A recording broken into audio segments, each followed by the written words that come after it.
Hello guys, আমি মরিগস প্রোমা blog পেজের নাম প্রোমা ডেইলি ব্লগ। আমি চলে আসলাম নতুন একটি রেসিপি নিয়ে।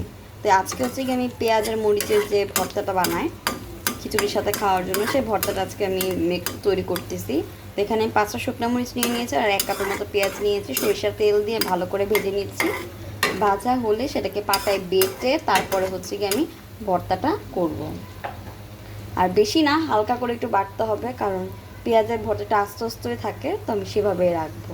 দেখা হচ্ছে ভর্তা বানানোর সময়।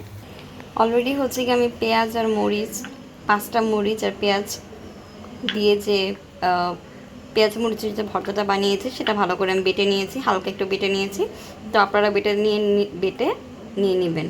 ভিডিওটা আমি দেখাতে পারিনি বাটার সময় স্বল্পতার কারণে। তো অবশ্যই ভিডিওটি ভালো লেগে থাকলে অবশ্যই লাইক করবেন, কমেন্ট করবেন, সাবস্ক্রাইব করবেন, পাশে বেল আইকনটি ক্লিক করে দিবেন। সবাই ভালো, tata, bye bye, see you.